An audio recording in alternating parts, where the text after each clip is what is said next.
corrections on fine corrections on the stance, and the forms and such. So when you go to set up your stance and you go to shift between the character 2 stance or the advancing stance or your turn to the side link stance, any of these, so we have 3 rotational points that we use. Okay. The first one is heels together. Okay.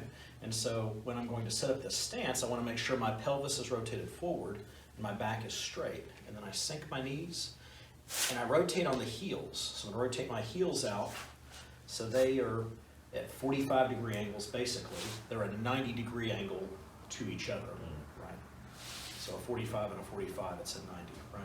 So I rotate on my heels and I have this. Then I'm going to rotate on the balls of my feet, turn the toes in and the heels out. And what I end up with should be a stance where my feet, that is to say the center of my foot, should be more or less aligned with the center of my shoulders, right? And this ensures that my stance is a proper distance apart. If it's wider apart like this and I try to stance turn, it makes it difficult for me to bring all of the body weight onto one leg. And also if I can't bring, and hopefully the videos catch this, if I can't bring my body weight totally onto one leg, I can't totally clear the center. If my stance is a little bit wider like this, not only can I not shift all that weight over there, but I'm not going to end up clearing the center. So it's imperative that my stance is shoulder width apart, right? Because wherever the line connecting my shoulder to my ankles, okay, that's the line where I need to be able to shift all that weight over to and move over and get out of the way. And by the center of the shoulder, you mean the ball socket? Yeah, center of the shoulder through the center of the ankle, right? So if I'm standing in front of the mirror and I look at myself, I should draw a line from my shoulders straight down to the middle of my feet. If it's a little bit too wide, then like I said, not only can you not shift all the weight over there, but if you can't shift all the weight over, you're not going to be able to actually clear your body out of the center. And again, we're not trying to defend a punch that's this big. Right. Right. You know, it's someone's fist that's much smaller. Right. But at the same time, it is imperative in Wing Chun that we're actually able to clear the center and turn and create, let's say, less of a blockage when someone punches us. Like, for example, the Tan Sao, which we talked about last time I was here. You know, this thing gets compressed. I go forward, I make contact, it gets compressed, and at that point, the important thing is that I can turn my body aside and be out of the way and not do such a thing that does something like, you know, make contact with the person's arm and then force their arm off the center. I don't want to force the opponent's arm off the center. I want to use their force to move me away from the center. Right? That doesn't require a lot of extra strength. Moving their force, you know, if it's someone a lot stronger, moving their arm offline as it's coming in takes a lot more strength.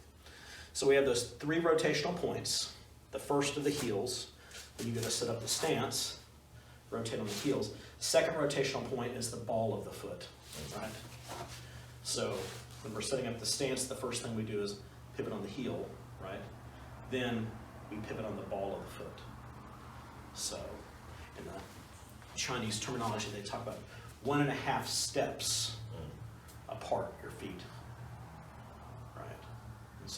And then the third rotational point is that once I'm in a stance, okay, and I stance turn, then I'm going to turn on the direct center of the foot. Just like I said with the shoulder. Where the shoulder lines up with that center of the foot, that becomes the point that I'm able to kind of turn on. But of course, when I'm doing it, I need that as a minimum. I am going to shift over, right, and turn. And I want to try to move my center of gravity over the top of that line where my shoulder and my ankle were. I want to try to move my center of gravity in my body and my straight structure over to that side to create a hole, create a void. So when I'm setting up the stance, sink the knees, rotate first on the heels, that's the first rotational point we use. Balls of the feet, that's the second one. And it's also quite important that when we do this, once I sink down into my stance, I'm sunk. There's no, you see a lot of people do this sort of thing, right? You know, that just ruins it. I need to sink. I'm now lowering my center of gravity. I do this, I do that. I make sure my pelvis is rotated forward. Can't have my butt sticking out, because if I get pressure, it makes it easier to topple me. I'm in this position with the pelvis rotated forward, which gives me connection between the upper body and the lower body. So once I do that, I'm able to actually, with this pelvis in, direct pressure and that energy down into my knees. If I don't have this, my butt is sticking out, then what happens is I lose that connection. So any force that's coming in towards me, my butt's pointing that way, that's where that force, there's going to be think of it as a break in a, you have a chain. Right. One of the links is broken. Right. So I need from my upper body, this pelvis rotated forward, that connects the upper body to the lower body. So when I get this pressure and it comes in and it goes into my hips, it can then be channeled forward and inward into the knees. And as I get pressure forward, instead of toppling me back, it allows me to shift and turn and move and create that opening. And then that's where you get your third rotational point.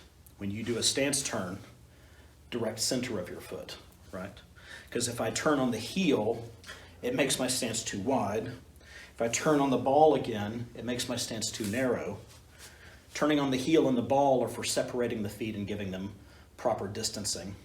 Once they're in the proper position, turning on the center of the foot as if my foot is inside of a circle and it can only turn in place, revolve like the globe on an axis. This keeps the distance between my feet constant, which allows me to always either have all the weight on both legs or majority of the weight on one leg and not on the other. Okay, so now on to the next question, which is about the arrow step. Okay, so I'll stand on this T made of masking tape on the floor, and then what I'll do is we'll have the camera kind of shoot from that angle so people can see. So when you advance with the arrow step, this question comes up, shift the weight, circle very close. So why am I doing this big circle to step straight forward? Why am I doing a circle? And this is something that, coming from the lineage of the Lung Ting lineage, my former Sifu, Grandmaster Lung Ting, you really only see people coming from his lineage that, for the most part, I really haven't seen too many other people, and I've seen a lot, that really step the way that we do. And the reason why is because this particular step comes from the Bar Chim Do form, comes from the latter part of the Bar Chim Do form. And so, as we know, Grandmaster Yip Man, didn't even teach the whole form to, maybe 4 people. So there's very few people that had it, but all the most profound footwork techniques are found in the Bar Chim Do. Okay. If you attack with a pole towards my lower portion, I'm going to use this double gando, right? It's like our gan sao, to press it down, right? When that happens, when you go low, right? This ensures, because if you step forward even further, keep going, it's gonna, I can see in the mirror over there, it's gonna miss me. These things go lower than I am, right? So so if you back up, so when you're in that position, once I have defended this thing, this one comes up, I shift the weight, and this thing's very close, so I have to circle. 1, 2, 3, right? Now, so if you do it again, this again, go ahead.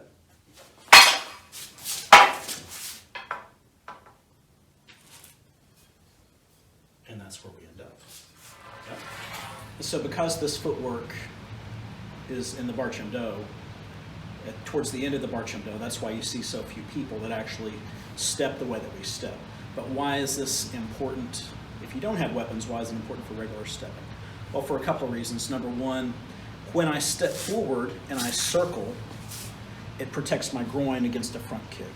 And I can actually use that if someone were to apply a front snap kick. I can always circle in and go around the kick. That's one of our normal kick defenses for a kick going to the groin.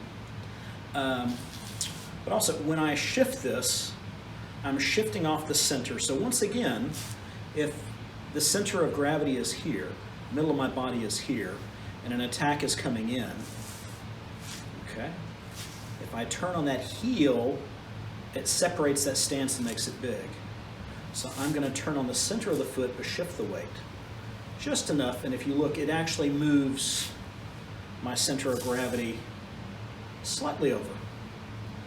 I sink the weight on that leg, I circle, step down, and then bring this here. It's not a very, very big step. The question that comes up is, when you turn your foot like that, isn't that telegraphing what you're going to do? Okay, well, let's think about the totality of the situation. If someone is advancing in to punch me, or someone is advancing in to kick me, while they're doing that, I do this. Okay. So it's not like I moved first. Let's just say, for the sake of argument, they've attacked. They've moved first. Okay. So I'm not telegraphing anything because the conflict has already begun. Either I move, I go forward and I attack them, or they came forward, and in this respect, let's just say they came with a punch or kick, they're already in motion. So it doesn't matter if I move. They would expect me to move. So when they're advancing in, the other thing that's important in the Wing Chun footwork to know is this step, even if I take a rather big step for a guy who's kind of short and stocky like myself, it's not a very far step, okay? I'm going to be using this step primarily when someone attacks me, Jeet Kune, like Bruce Lee's Jeet Kune Do, way of the intercepting fist. Well, Jeet Kune is a Wing Chun concept, to intercept, right? Intercept. So that's what I'm going to do. When someone steps in to punch me, or they step in to give me a kick, I'm going to meet them, I'm going to intercept them. So while they're coming forward and making up distance, I'm also going to make up distance as well. I'm going to meet them halfway, okay? So I don't really need a big step to do this, and I can do it rather quickly. It's a short step, and I can do it quickly, going back into what we talked about. If my stance is not too wide, see, now it's too wide. That doesn't work. My stance is not too wide if it's somewhat narrow, but I can lower the center of gravity, then I get the best of both worlds. I can attack from the high ground, but I have a low center of gravity. And it's possible for me to move really, really quickly, right, and step forward. So I'm only going to have to make that short step, meet them halfway. Doing this keeps the groin protected. It also, against someone that's coming straight in, it gives me the ability to flank them with my step as I'm going forward, which is why it works against someone who's giving you a front snap kick. It's quite easy to circle around that. So that's the reason why we step this way, and most of the other Wing Chun people don't. So they don't have the complete Bar Chun Do form. And like most stuff in Wing Chun, the most profound footwork is always found at the end of the forms. It's found towards the end of the Bar Chun Do form. It's found towards the end of the wooden dummy form. Yeah, that's just kind of the way it works. Good things come to those who wait. Stick around till the end and you get all the good stuff in Wing Chun. That's just the way it works. Let's just say that you stand straddling the line, left leg in front. Oh, sorry, right leg in front, you're good? Okay, just to make it easy for the camera, okay? If I were to step forward in this fashion, the most vulnerable point would be when I place that leg down and go to pull the rear leg. Right? And note that I'm not doing this, which is what a lot of people do wrong. They circle and the heel comes up on the rear leg. Okay. They can't keep their balance on the rear leg, okay, when they lift the heel up. When they lift the heel up on the rear leg, the majority of their weight and balance and posture is thrown onto the front leg, and then they shift it back. When we step in Wing Chun, we're actually doing something a little bit different. When I circle, I'm reaching forward to grab some real estate, and I'm keeping this foot flat on the ground and my heel down at all times. Okay. Whether or not that keeps 100% of my quote-unquote weight on the back leg is not consequential. I keep the majority of my balance the majority of the time on my back leg because I keep the heel down. You know, and in a school with Kung Fu shoes and you're doing this kind of stepping, you know, yeah, it's quite easy. On the street, you've got some different shoes on, but you know, if you're on grass, I've used Wing Chun, I've gotten some fights with people and we've been on the grass. I've been in some fights with people and we've been on the concrete. You know, if you're wearing tennis shoes and there's some grit on the floor, or grit on some ground out there. But you always are going to modify whatever you're doing in training to adapt to the real situation. And so we do the same thing with the footwork, right? So you're able to step on grass, you're able to step on concrete or asphalt, whether you're wearing shoes or kung fu shoes in a school, whatever. Okay. But the key is that I'm keeping the majority of my balance on the rear leg. Next thing is, if you're going to sweep me, okay, if I step forward here and I place weight or balance or whatever on my front leg and you want to sweep me, you have a good chance of doing so, right? Okay. But typically in Wing Chun, you know, remember, I'm going to meet you halfway. Or at the very least, if I'm going to preemptively attack you, it's going to normally be in a situation where you're already this close to me. So when I make that initial step, I'm here, okay? I stepped kind of fast, okay? I can do the same thing again. If you have one leg in front and you want to sweep me, it's kind of hard to sweep me when I'm inside your center of gravity. Best thing for me, actually, if you're in that position, is on my initial step. And this comes from the first section of the wooden dummy form, where there's the wooden dummy leg, and we step inside, right? Stance inserting technique. If my foot is between your feet, it's hard for you to use one of your feet to sweep it. If my foot is between one of your feet, or between your 2 feet, and we have a fight going from the waist up, you're not going to be sweeping me. You're getting punched, yeah. So when I take that initial step in Wing Chun, I'm not going to take a step like that. I'm never going to take a step like this. For the reason being, number one, I can't reach you, right? Even if I twist my body, I can't reach you. If I'm straight the way I should be as a Wing Chun person, this helps me calculate my distance and I'm way too far away. But if there is weight on the front leg and you go to sweep, I'm going down. Right. Yeah, I'm going down. So what ends up happening is when I start back here and I shift this weight and I circle and I do this, I'm now a hell of a lot closer to you, right? I'm close enough that if you want to sweep me, you're going to have a problem doing it because I'm between your legs, right? But that's half of the equation. The other half of the equation is that there's a fight going on up here, right? There's stuff going on. It's going to be very difficult to sweep me when you're getting punched, you know, or defending my punch. Well, say I didn't hit you, right? Say I tried to hit you and you're fending off punches. There's too much going on up here for you to be able to, you know, it's a sensory overload, right? There's too much going on up there for you to be able to sweep. So if you're in your position again, and I'm here, and I'm going to move in like this, right? There's too much going on. Or if you have one hand in front, same scenario. You know, you're there, and let's say I step in with the other one, and I go in like this. Even if you are here, and you want to try to defend a little, but try to think about sweeping me. Yeah. Right? You're there, and I go, yeah, you can defend. There's no way. Yeah, you can defend. Right? When all of this is going on, there's not going to be a lot of opportunity for you to sweep the leg. Right. So that's why we step. Yeah, that's why we step the way that we do.